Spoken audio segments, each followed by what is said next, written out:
एक गांव में बिगारानंद नाम के व्यक्ति थे। उसका काम था दूसरे का काम बिगाड़ना। क्या काम था? दूसरे का काम बिगाड़ना। बिगाड़ा, लोग उसका नाम रखे थे बिगारानंद, क्योंकि काम बिगाड़ता था। तो उसके डर से यदि कोई काम है तो उसको लोग थोड़ा सा कुछ घूस देते थे, प्रार्थना करते थे कि ले लीजिए इसके बदले में, लेकिन हमारा काम नहीं बिगाड़िएगा। इसीलिए नहीं यदि देता था तो क्या करता था, वो काम ही बिगाड़ देता था। तो यदि नहीं देता था तो काम बिगाड़ लगा रहता था।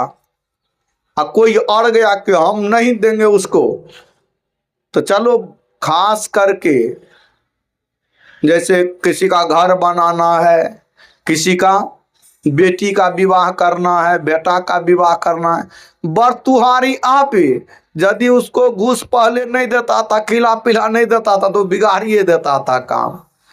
एक बार बिगारानंद 2-4 दिन के लिए चला गया कुटमैती चला गया। लोगों को पता चला, जल्दी जल्दी बरतुहारी करके तुरंत सेट करता था, तुरंत ब्याह करके हटाते जाता था। एक आदमी, वो अमीर आदमी था, 2 बेटा था उनको विवाह करने के लिए। वो लगाया, बरतुहार आ गया, सेटिंग हो गया। सोचा 2 बेटा है, तिलक बढ़िया मिल रहा है, और जल्दी जल्दी लोग जैसे तैसे, टेंट हो कि नहीं हो, बाजा हो कि नहीं, जैसे तैसे विवाह बिना बारातों का कर देते हैं। लेकिन वो सोचता है नहीं, बढ़िया से करेंगे बियाह, बढ़िया से। तो बढ़िया से करने के लिए तो समय चाहिए। वो बरतुहारों का फाइनल हो गया, तो आपको आना होगा तिलक करने के लिए, बढ़िया से हम लोग स्वागत करेंगे। और दोनों बरतुहार एक दिन उतार दिया तिलक देने के लिए। तिलक नहीं करता है नियम से, खूब बाजा गाजा के साथ गांव समाज के लोग बुलाते हैं, भोज कराते हैं, नाचो करते हैं कहीं काल। तो तिलक देने के लिए दोनों पार्टी आया है, 2 लड़का है, खूब धूम धड़ाका हो रहा है। बिगारानंद संजोग से आइए गया, आ गया, लाठी लेकर के टहलते हैं, छड़ी लेकर के। कतरी यहाँ क्या हो रहा, उसका तो हार कांप गया डर से कि अभी छोड़ेगा नहीं। बोला अरे बाबा को प्रणाम करो, दोनों लड़का को लाते हैं, प्रणाम करो। वो घर वाला आशीर्वाद हम किछ के हो, बोले बियाह है थे दोनों लड़का के, तिलक करे लेल छे। बोले हम भी चाहते थे, इस आंख जुड़ा जाएगा, ये देखेंगे बियाह। कितना दिन से कितना बरतुहार भाग गया, इसका बियाह नहीं होता था। हम भी भगवान से प्रार्थना करते थे किसी तरह बियाह हो जाए, कि देखेंगे नैन जुड़ा जाएगा। बरतुहार को हुआ, किसका बियाह नहीं होता था, भाग जाता था। क्यों? एकांत में बूढ़वा से पूछते हैं कोई कारण है बाबा? बोले हाँ कारण है, कि बड़का कारण है। बोले क्या बड़का कारण है? बोले एगो को टीबी है, एगो को दम्मा है। ये बुढ़वा तो उधरे उधरे कान फूक दिया। अब बरतुहार जो तिलक देने के लिए सामान आया था, दोनों पार्टी आया, सीधा समेटा, सब पूछा और लेकर के चलते बना। घर वाला रे सुनिए ना भाई, क्या हो या रुकिए ना, क्या बात है? वो बात तो कुछ नहीं किया, गाड़ी में रखा, तुरंत गाड़ी उड़ा करके भाग गया। काम बिगाड़ दिया बिगारानंद। वो समझ गया कि बिगारानंद का काम है, उससे हम लोग पहले नहीं मिले, उसको कुछ घूस नहीं दिए, बिगारानंद काम बिगाड़ दिया। अब करें क्या? यही उसका काम था। किसी का घर बनता था तो रोक देता था, किसी का कुछ भी होता था तो बिगारानंद का काम ही था बिगाड़ना काम। और संजोग से एक बार वो सख्त बीमार हो गया, हॉस्पिटल में भर्ती कराया गया, उसके बेटे के द्वारा हॉस्पिटल में भर्ती कराया गया। अब डॉक्टरों जवाब दे दिया कि अब नहीं बचेगा, ही अब मर जाएगा। अब बोला अब सुन लिया वो कि अब हम मर ही जाएंगे, बोले 2-4-10 आदमी को गांव वाले को बुला दो, मैंने बहुत गलती की है, हम क्षमा याचना उससे कर लेंगे। गांव के लोगों को बेटा आकर के कहते हैं कि हमारे पिताजी बहुत बीमार है, आप लोगों का दर्शन, अंतिम दर्शन चाहते हैं, जो गलती हो गई है वो क्षमा चाहते हैं, चलिए। 10 आदमी गए, गांव के लोग भेंट किए। बोले आप लोग जानबे करते हैं कि हम सब दिन काम बिगाड़ने का काम किए, गांव के लोगों का काम बहुत बिगाड़े, इस कर्म का भोग तो हमारा बुरा होगा ही, स्वर्ग तो नहीं होगा निश्चित है, मरने पर नरक भी होगा तो अच्छा नरक नहीं होगा, बड़ा कष्टकर नरक होगा, ये हमको पूरा पता है, हमने बहुत काम बिगाड़ा है। लेकिन आप लोगों से एक मांग करते हैं, बोलिए क्या मांग?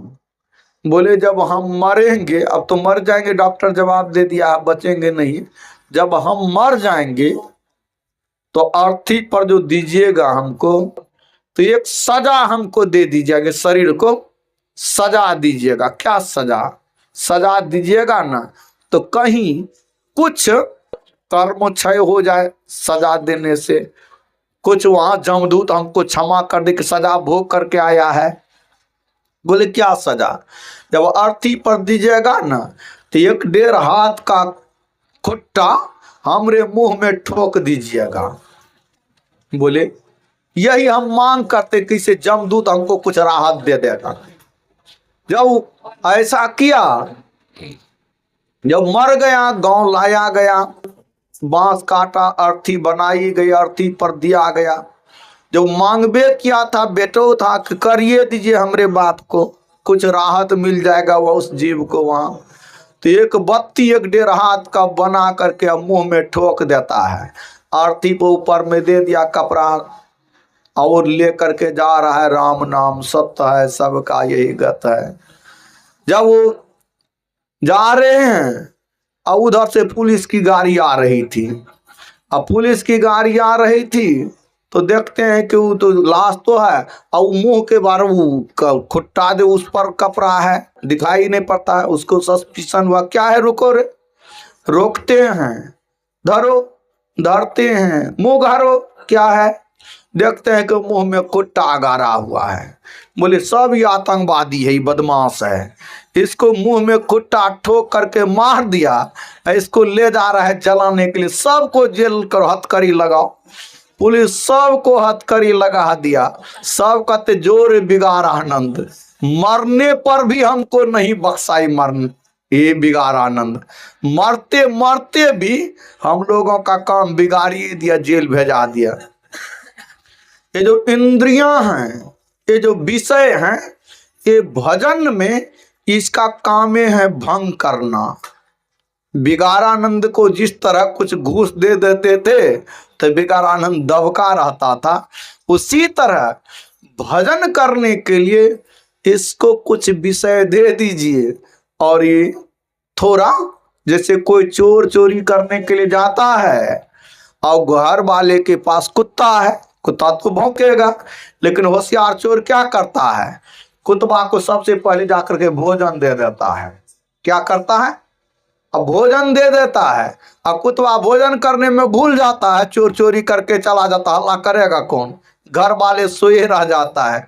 उसी तरह कबीर साहब कहते हैं विषय के बिना, मतलब भोजन चाहिए ना, भोजन करेंगे तो रस तो जेबे करेगा, सांस लीजिएगा तो गंध जाएगी ना।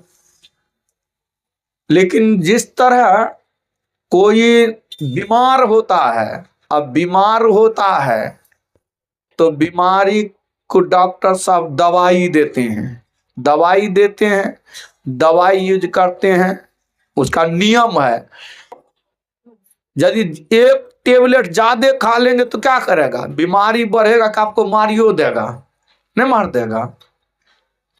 एक आदमी से एक टेबलेट ज्यादा चिरा चला गया, सोचा कि एक टेबलेट तो खा लिए, एक टेबलेट ज्यादा चीरा चला गया, सोचते हैं फेंकेंगे तो बर्बाद हो जाएगा, इसको खाइए जाते हैं, और खा गया, 2 घंटे के अंदर में उसकी मृत्यु भी हो गई। राम नाम सत्य हो गया।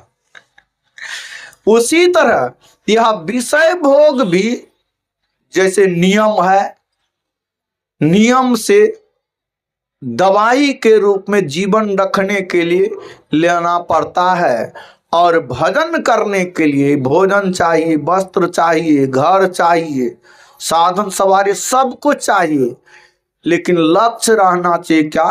भगवान का भजन। यही तन कर फल विषय न भाई, स्वर्ग और स्वल्प अंत दुखदाई। इस शरीर का फल विषय भोग नहीं है। चाहते हैं कि विषय भोग को ही भोग करके हम तृप्त हो जाएंगे। अरे देवता से ज्यादा आपको इंद्रियों में शक्ति नहीं है, और विषय पर्याप्त मात्रा में देवता को मिलता है, विषय पर्याप्त मात्रा में मिलता है, फिर भी वह तृप्त नहीं हो पाया। इंद्र, सब कोई कथा को जानते हैं कि इंद्र को इतनी इतनी अप्सरा हैं, हजारों अप्सरा हैं इंद्र को खुश करने के लिए, एक से एक सुंदर से सुंदर, और उससे तृप्त नहीं होते हैं, और कहते हैं चंद्रमा सूर्य को कि आपको तो पूरे संसार को देखते हैं, मर्तलोक में सबसे किसकी पत्नी सुंदर है? सूर्य कहते हैं हमारे प्रकाश में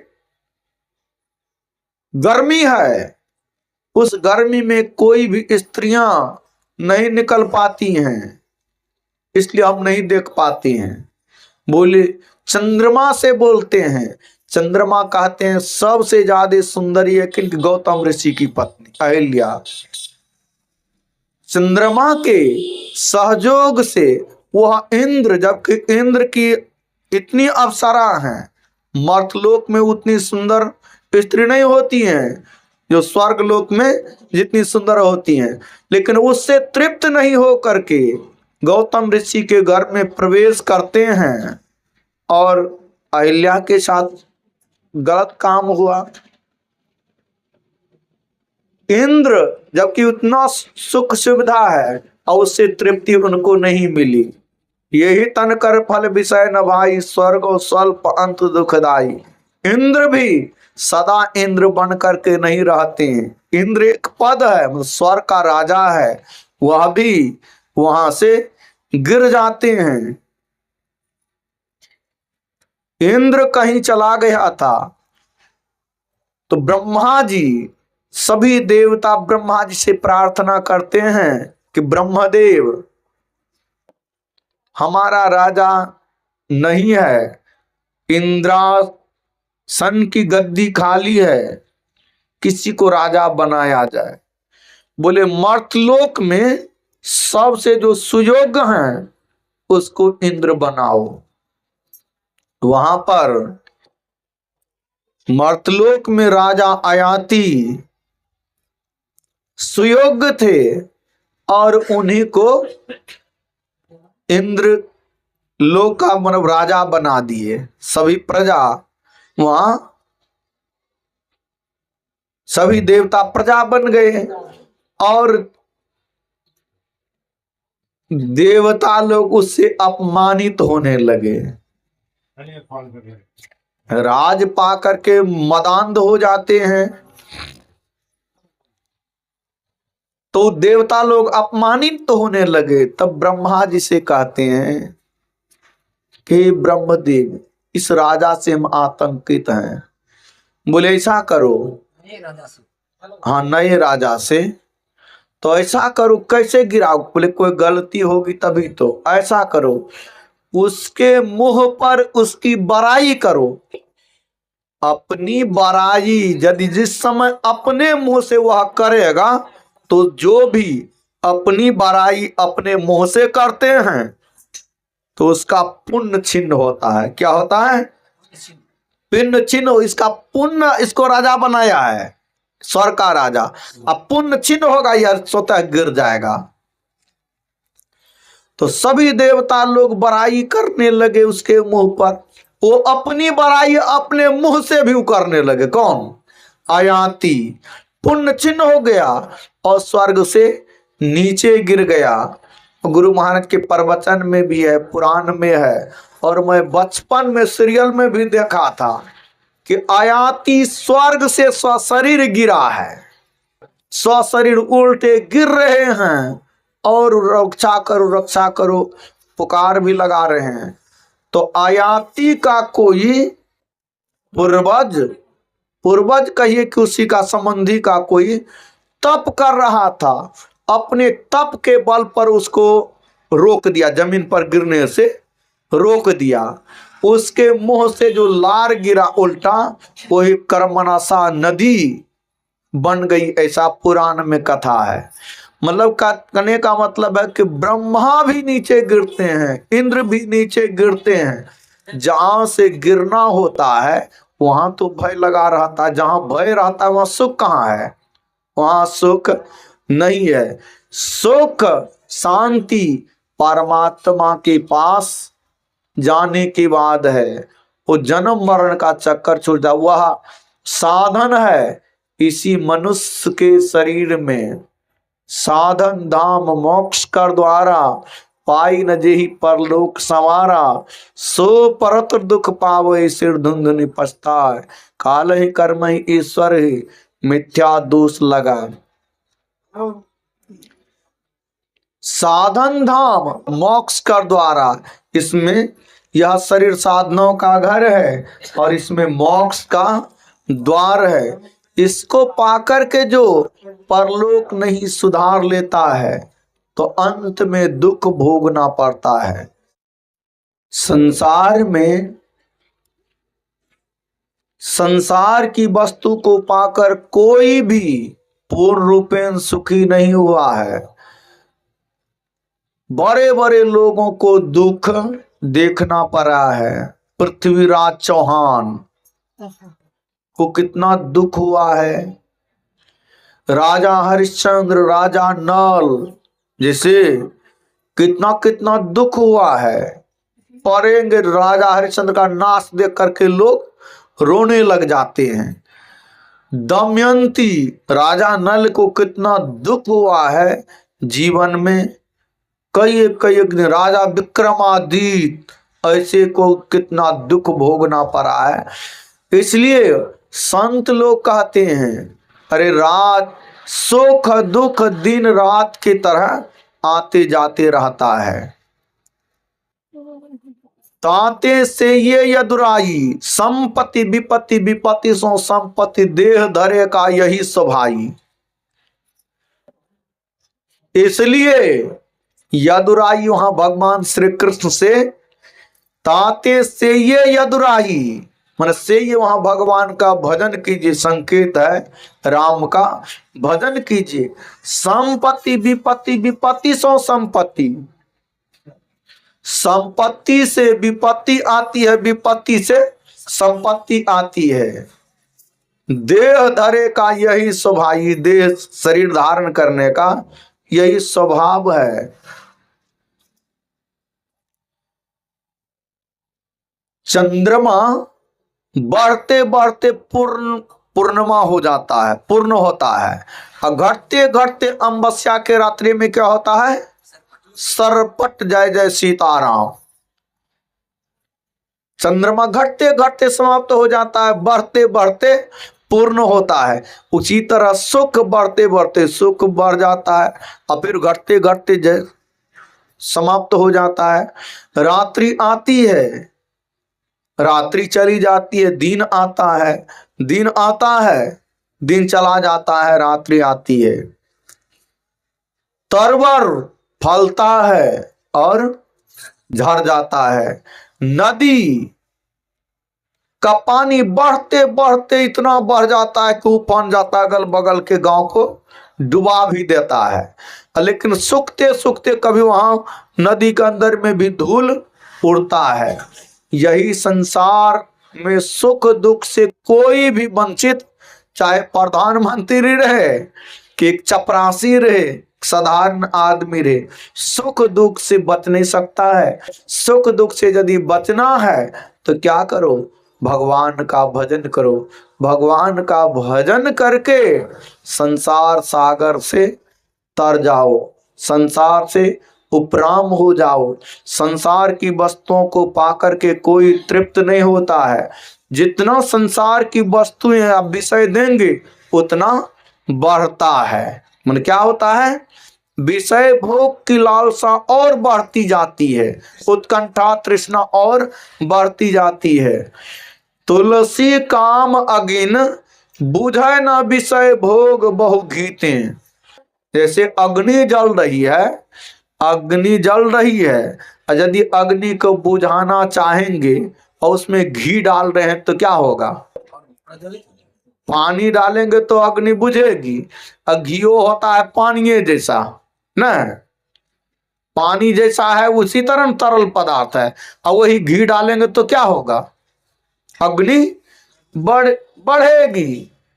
उसी तरह विषय भोग से कभी तृप्ति नहीं मिलती है और तृष्णा बढ़ती चली जाती है, तृष्णा बढ़ती चली जाती है। संत लोग कहते क्या करो, संत लोग कहते भजन के द्वारा उसका दमन करो, उसको रोको, न विषय से अपने को हटाओ।